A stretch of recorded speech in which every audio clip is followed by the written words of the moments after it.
SG మాత astrology కుటుంబ సభ్యులందరికీ నమస్తే.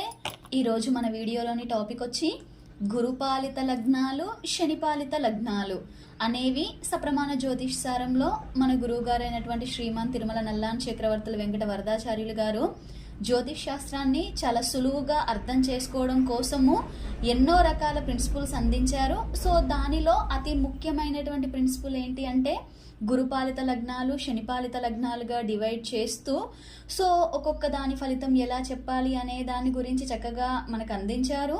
అండ్ దీనిని అర్థం చేసుకొని ఫాలో అవుతున్నటువంటి వాళ్ళు ఎందరో జ్యోతిష్కులుగా చాలా సక్సెస్ఫుల్గా ఉన్న వాళ్ళు కూడా చాలా మంది ఉన్నారు. అయినప్పటికీ అందరికీ అన్ని రూల్స్ నచ్చాలి అని లేదు, అందరూ అన్ని రూల్స్ ఒప్పుకోవాలని లేదు. చాలామంది ఇది నేర్చుకునే క్రమంలో, ఇవి చదువుతున్న క్రమంలో వస్తున్నటువంటి కామన్ డౌట్ ఏంటి అనే దానికి సంబంధించినటువంటి ఒక చిన్న వీడియో, దాని వివరణ ఈ వీడియోలో చూద్దాము. ఏంటంటే చాలామంది ఇప్పుడు గురుపాలిత లగ్నాలు, శనిపాలిత లగ్నాలు అనేసి తెలియజేశారు. ఓకే, అంటే ఇప్పుడు గురుపాలిత లగ్నాలలో జన్మించిన వాళ్ళకి ఈ గ్రహాలు పాపులు, ఈ గ్రహాలు శుభగ్రహాలు, శనిపాలిత లగ్నాలలో జన్మించిన వారికి ఈ గ్రహాలు శుభగ్రహాలు, ఈ గ్రహాలు పాపగ్రహాలు అని చెప్తున్నారు. బట్ అది అన్ని వేళలా వాస్తవమేం కాదు అనేది ఎందుకు అంటున్నారో చూడండి. ఫస్ట్ ఆఫ్ ఆల్ గురుపాలిత లగ్నాలు, శనిపాలిత లగ్నాలు అనేదే గురువు గారు ఏం క్రియేట్ చేసింది ఏం కాదు.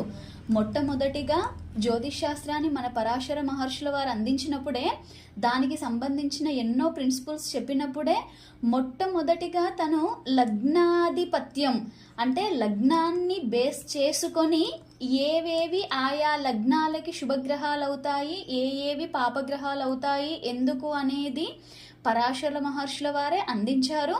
దానినే గురువు గారు తీసుకొని లగ్నానికి ఏవైతే 159 లార్డ్షిప్స్ వచ్చినవి శుభగ్రహాలు, 3, 7, 11 వచ్చినవి పాపగ్రహాలు. కొన్ని లగ్నాలకి శని బుధ శుక్ర రాహువులు శుభగ్రహాలు అయ్యారు, కొన్ని లగ్నాలకి గురు కుజ చంద్ర సూర్యులు శుభగ్రహాలు అయ్యారు. దాని తర్వాత ఓహో ఇది గురుపాలిత వర్గము, శనిపాలిత వర్గము అనేటువంటి దాన్ని క్లియర్గా చేసేసి అందించారు. గురుపాలిత లగ్నాలలో ఎవరు జన్మించినా కూడా వాళ్ళకి శని, బుధుడు, శుక్రుడు, రాహువు పాపగ్రహాలు అని, శనిపాలిత లగ్నాల్లో జన్మించిన వారికి గురువు, సూర్యుడు, చంద్రుడు, కుజుడు, కేతువు పాపగ్రహాలు అనేసి వివరించారు. అండ్ తులా లగ్నము, ధనుర్లగ్నము, మీన లగ్నము, కొన్ని లగ్నాలకి చిన్న చిన్న ఎగ్జంప్షన్స్ ఉన్నాయి, అవి మనందరికీ తెలుసు ఆల్రెడీ.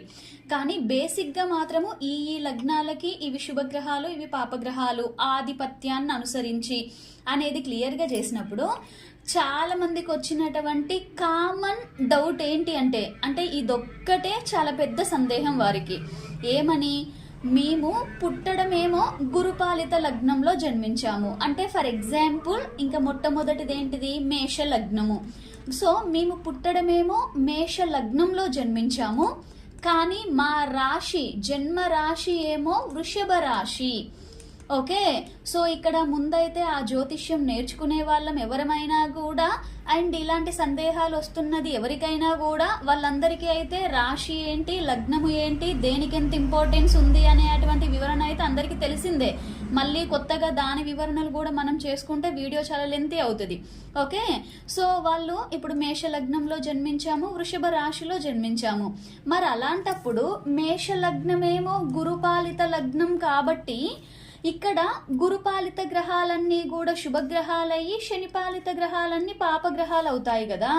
కానీ మా రాశి మాత్రము వృషభ రాశి అంటే అది అక్కడ శనిపాలిత రాశి కదా. మరి అలాంటప్పుడు ఇక్కడ ఇవన్నీ శుభగ్రహాలయ్యి గురుపాలిత గ్రహాలు పాపగ్రహాలు ఇక్కడ రెండు వర్క్ అవ్వట్లేదు కదా. ఒకవేళ ఒకటే లగ్నము అంటే మేష లగ్నం గురుపాలితం అయ్యి కర్కాటక రాశి గనక అయితే మేబీ రెండు గురుపాలిత కాబట్టి కొంచెం వర్క్ అవుతుందేమో, కానీ అందరివి అలా ఉండాల్సిన రూల్ లేదు కదా. కొందరివి లగ్నాలు ఒకటి అవుతాయి, రాశులు ఒకటి అవుతాయి కదా. మరి అలాంటప్పుడు వాళ్ళ అనాలిసిస్ ఎలా చేస్తారో సప్రమాణాన్ని అనుసరించి అది రాంగ్ అవుతుంది కదా. ఇలా చూసుకోవడము అనేటువంటిదే మొట్టమొదటి అతిపెద్ద సందేహం. ఓకే, అది జ్యోతిష్యం నేర్చుకుంటున్న వారికే అవ్వచ్చు, జ్యోతిష్యం ఆల్రెడీ చెప్తూ ఉన్న వాళ్ళకే అవ్వచ్చు. కానీ మీరందరూ ఒకటి అర్థం చేసుకోండి, ఎస్ ఇది నిజమే, ఏంది ఒకటేమో ఈ లగ్నము ఒకటి రాశి అవుతే అనేది వచ్చినటువంటి సందేహం మీది. ఓకే, మరి ఒక్కసారి ఆలోచించలేదా? అసలు ఇక్కడ ఏంది, గురుపాలిత లగ్నాలు శనిపాలిత లగ్నాలు అనేసి చెప్పారు మన గురువు గారు. అంతేగాని గురుపాలిత రాశులు శనిపాలిత రాశులు అని చెప్పలేదు మన గురువు గారు.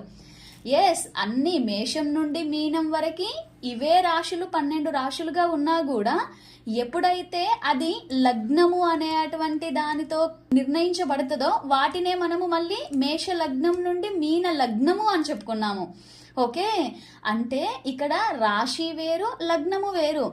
గురువు గారు గురుపాలిత లగ్నాలు శనిపాలిత లగ్నాలు అన్నారు. ఇక్కడ అవి విభజన చేసింది లగ్నాన్ని ఆధిపత్యం చేసుకొని, ఆ లగ్నాలకి ఆధిపత్యం వచ్చిన తర్వాత ఈ స్థానాలని అనుసరించి ఈ గ్రహాలని డివైడ్ చేశారు.